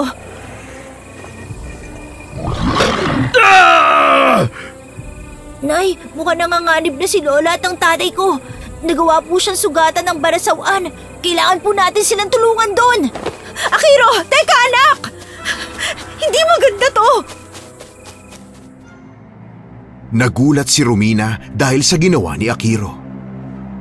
Napatingin na rin siya sa gabunang ama ng kanyang anak dahil pinagtutulungan na ito ng barasawan at ng iba pang kasamahan ng nilalang. Napapahiyaw naman ang gabunan sa tuwing nagagawa siyang sugatan ng mga ito. Napailing na lang si Romina dahil naisip niyang kahit anong lakas pala ng gabunan ay may kahinaan din siya, lalo na at pinagtutulungan siya ng halos 7 mga aswang kasama ang pinuno ng mga ito. Sinundan na lang niya ang bata para tulungan ang kanyang tiya Igna at si Lorenzo na makipaglaban sa mga aswang. Nang makalapit sila sa mga ito, kaagad na tinulungan ni Romina ang gabunan. Romina, nasaan ang anak natin? Sinundan ko lang siya dahil siya mismo ang tumakbo papunta rito. Gusto niyang tumulong sa inyo at wala na akong nagawa pa kung hindi ang hayaan siya. Sana hindi mo siya hinayaang gawin yon. Manganganib ang buhay niya, Romina! Humanda kayo sa akin! Hindi. Ang anak ko, naging isa na rin siyang aswang. Hindi ko akalain ngayon mismo ay lalabas ang anyo niya bilang isang gabunan. Tingnan mo siya, Romina. Katulad na siya ng itsura ko bilang isang aswang. Ituon mo ang atensyon mo sa pakikipaglaban, Lorenzo! O sige. Humanda ka sa akin, Sebastian! Alam kong mahihirapan ka ng lumaban pa, Lorenzo. Marami ka ng sugat sa katawan, kaya manghihina ka na. Wala akong pakialam. Hindi mo makukuha ang anak ko. Ang batang aswang na yun pala ang anak mo sa babaeng ito, Lorenzo. Hindi maitatangging likas sa mga gabunang tulad ninyo ang magaling sa pakikipaglaban. Tama ka, Sebastian. Gaya ko, malakas din ang anak ko at alam kong kaya niyang makipagsabayan sa mga tulad niyo. Huwag kang pakampante, Lorenzo. Tapusin na natin ang laban sa pagitan natin. Dahil kapag napatay kita, anak mo naman ang isusunod ko.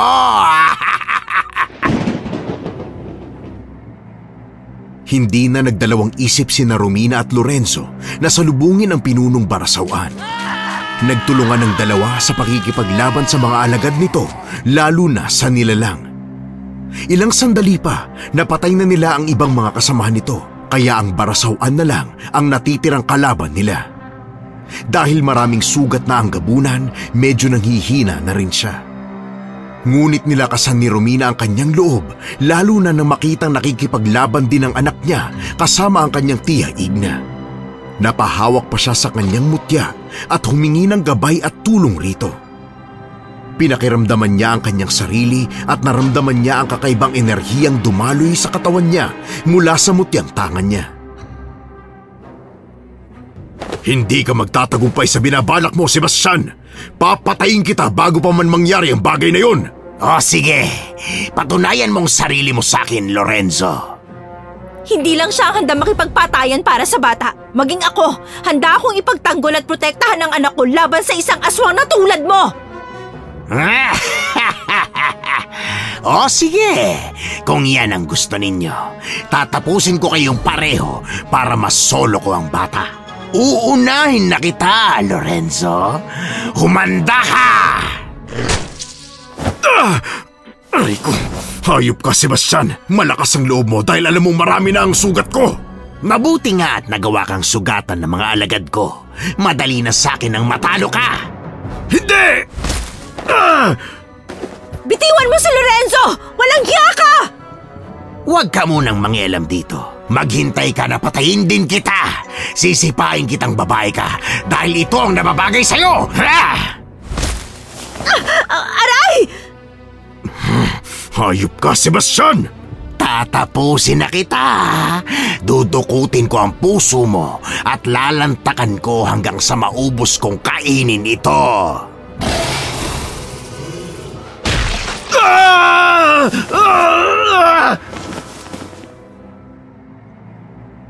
Nakaramdam ng galit si Romina dahil sa ginagawa ng barasawan sa gabunang kasama nila.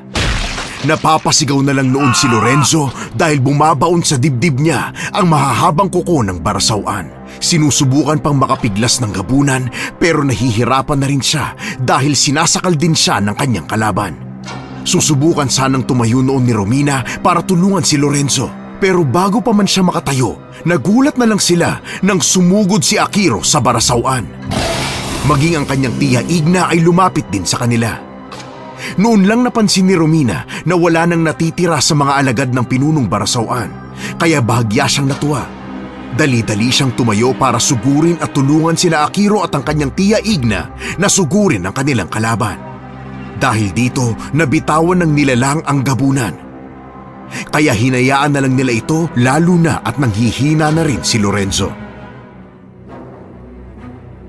Ang lakas ng loob niyong pagtulungan ako. Baka nakakalimutan ninyong hindi nga ako nagawang talunin ng gabunang yon. Kaya mahirap din para sa inyo na matalo ako. Matatalo kita! Nagawa man yung saktan ng tatay ko, lalabanan ko naman kayo! Mag-iingat ka, anak! Tuso ang aswang na yan! Huwag niyo po akong alalahanin, Nay, Lola! Hindi po ako papayag na matalo niya! Sinaktan niya si tatay! Umanda siya sa akin! Katulad ka nga ng ama mo, bata. Matapang ka at hindi nag-aalinlangang sumugod. Huwag na nating patagalin pa ang labanang ito. Tapusin na natin ito. Papatayin ka namin nang sa ganon wala nang barasawan na mamuhay sa baryong ito. O sige, magkakaalaman tayo. Sumugod kayo at hindi ko kayo aatrasan kahit 3 pa kayo. Humanda ka! Ang gabing ito ang magiging katapusan ng nilalang na tulad mo!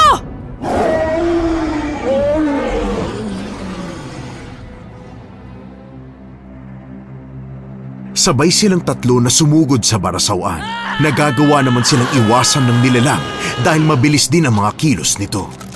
Gumagapang pa ito kaya nahirapan silang habulin ng aswang na kanilang kalaban.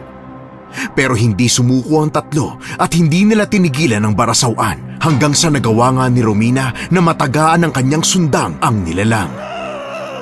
Ganun na lang ang gulat nila dahil hindi man lang ito nasugatan o kaya nasaktan. Kahit hirap naman ang gabunan sa kanyang sitwasyon, sinikap nitong sigawan sina Romina. Hindi niyo siya matatalo sa ganyang paraan. Pugutin niyo ang kanyang ulo at tagayin siya sa bandang dibdib. Lunurin niyo siya sa tubig. Sige, Romina. Sundin natin ang sinabi ni Lorenzo. Paano natin gagawin yun, tiya? Kailangan nating mas lumapit sa ilog at doon makipaglaban. Sigurado akong kapag nagawa nating lunurin siya sa tubig, magtatagumpay tayong mapatay ang barasawan na to. Sige po, tiya. Huwag na tayo mag-aksaya pa ng oras. Sugurin na natin siya! Tapusin na natin ang laban. Naiinip na ako dahil ang hihina ninyo. Humanda ka! Sa huling pagkakataon, muli silang nakipaglaban sa barasawan. Nagulat si Romina nang mabilis na lumundag si Akiro sa barasawan at sinakal ito gamit ang buong lakas niya. Hindi naman nagdalawang isip ang magtiya na sugurin din ang barasawan. Sunod-sunod nilang tinaga ang nilalang sa bandang dibdib nito. Sa pagkakataong yun, napahiyaw ang aswang, lalo na at bumaon din sa bahaging yun ang sundang at itak ni na Romina at tiya Igna. Nang magawa nilang mapaluhod ang aswang, pinagtulungan nila itong hilahin hanggang sa nagawa nilang mailapit sa ilog. Hindi na nakapiglas pa ang barasawan nang malakas siyang itinulak ni Akiro sa tubig. Napahiyaw na lang ito habang unti-unting nalulusaw ang kanyang katawan doon. Hindi! Mga hayop kayo! Hindi!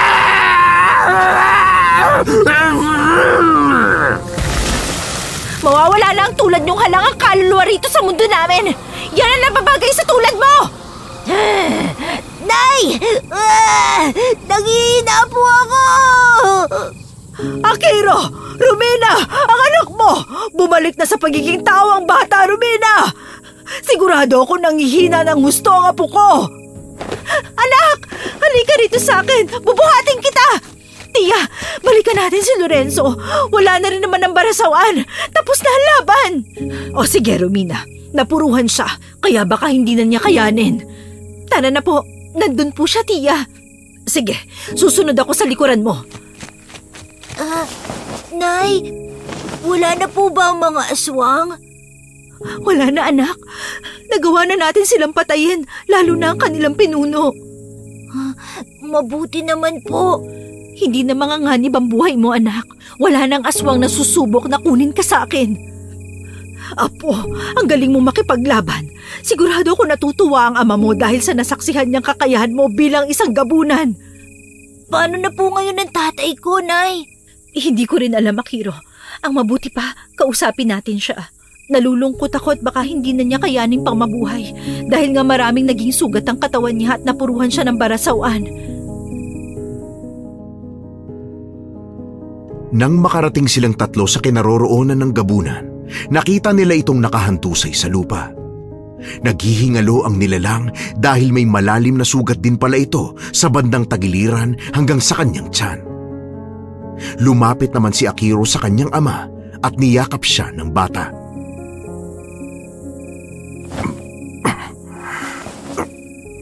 Magpakabait ka, anak. Matatahimik na rin ako, lalo na at wala na ang mga aswang na gustong kumuha sa iyo. Alam kong ligtas ka na sa iyong ina, lalo na at kaya ka rin niyang protektahan. Masaya po ako at nakilala ko kayo, Tay. Alam kong hindi niyo ako pinabayaan gaya ng sabi niyo na lagi kayo nakabantay sa akin. Salamat po. Ingatan mo ang sarili mo at maging ang ina mo. Gamitin mo ang kakayahan mo bilang aswang sa mabuting pamamaraan. Romina, ikaw nang bahala sa anak natin. Huwag mo siyang pababayaan. Patawarin mo sana ako sa ginawa ko sa iyo noon. Pinapatawad na kita, Lorenzo. Huwag ka mag-alala. Iingatan ko ang anak natin. Gaya ng sabi mo, magiging mabuti siyang nilalang hanggang sa paglaki niya. Maraming salamat, Romina. Akiro, anak, paalam sa iyo. Tia, ano pong gagawin natin ngayon? Susunugin natin ang katawan ni Lorenzo at iba pang mga aswang na alagad niya. Itatapon naman natin sa ilog ang katawan ng alagad ng barasawan. Gaya ng pinuno nila, malulusaw lang din sa tubig ang mga ito. Sige po, Tia Igna. Yun po ang gawin natin.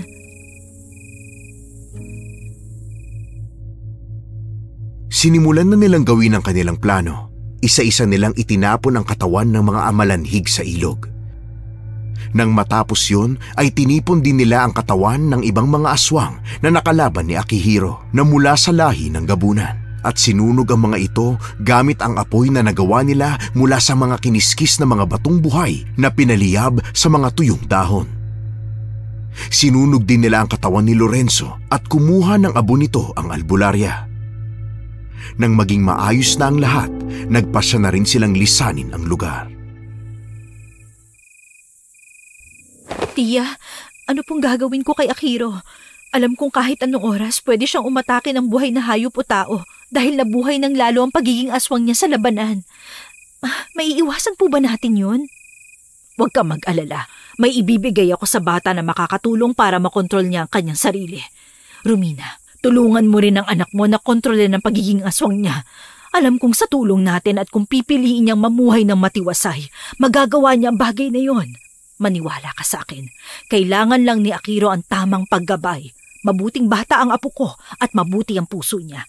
Alam kong hindi siya padadaig sa masasama. Sige po, Tia. Naniniwala ako sa inyo. Alam kong makakaya rin po yun ng anak ko. Tama ka po. Mabait ang anak ko at may mabuti siyang puso. Bukod doon, marunong siyang umintindi kasi matalino siya at may malawak na pangunawa. Ang bagay na to ang tinutukoy ko, Romina. Maliit na bote na ginawa kong kwintas. Ano po ang laman ng boteng yan, Tia? May laman kasi eh. Parang abo? Tama ka. Abo nga ito. Ito ang kinuha kong abo mula sa sinunog nating katawan ni Lorenzo. May orasyon ito na magsisilbing balabal ni Akiro para hindi siya tuluyang mapasailalim sa sumpa ng pagiging aswang hanggang suot niya ito. Mapipigilan nito ang pagkalam ng kanyang tiyan kapag nagugutom sa sariwang karne o dugo. Alam kong gagabayan siya ng kanyang ama. At ang abong ito mag-uugnay sa kanila kahit nasa kabilang buhay na si Lorenzo. Mabuting aswang ang lalaking yon. Hindi siya papayag na mapahamak ang kanyang anak. Gagabayan niya si Akiro kahit saan man siya naroon. Sige po, Tia. Maraming salamat po sa lahat na naging tulong niyo sa amin ni Akiro. Dahil sa ginawang paggabay ni Lorenzo sa anak ko, nalaman ko mabuting aswang nga siya. Nawala na ang masamang aswang na pagkakakilala ko sa kanya. Napatunayan na niya at napagsisihan dahil sa pagbuwis niya ng buhay para sa aming mag-ina. Tama ka, hindi lahat ng aswang ay masasama. Parang tao rin. Tao rin naman sila talaga. May kakayahan lang na kakaiba. Hindi nga nabigo si Romina at ang kanyang tiya Igna na nakatulong sa bata ang ibinigay na kwintas ng albularya. Habang lumalaki si Akihiro, nadidiskubre pa niya ang kanyang kakayahan bilang aswang. Pero kahit na ganun, nagagawa niyang kontrolin ang kanyang kapangyarihan. Dahil isang gabunan si Akihiro, ilang beses lang niyang nararanasan ang manakam sa sariwang karne sa loob ng isang taon. Pero dahil nakapagparami sila ng mga alagang hayop, hindi naging problema sa kanila ang pagkalam ng kanyang sikmura. Pagkalipas ng mga taon, pinili rin ni Akihiro na matuto sa panggagamot. Tinuruan siya ng kanyang lola Igna tungkol sa bagay na yon. Kalaunan, nang magkaroon ng malubhang karamdaman ng albularya, inihabili niya kay Akihiro ang kanyang mga kagamitan sa panggagamot bago siya binawian ng buhay. Tinanggap naman yun ni Akihiro at itinuon ang atensyon sa panggagamot para makatulong sa kapwa.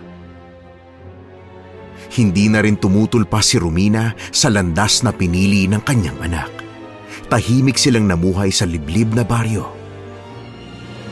Dahil may lahing gabunan si Akihiro, naging isang mabagsik siyang manggagamot na walang kinatatakutan na kahit anong nilalang, lalo na ang mga kauri niyang aswang.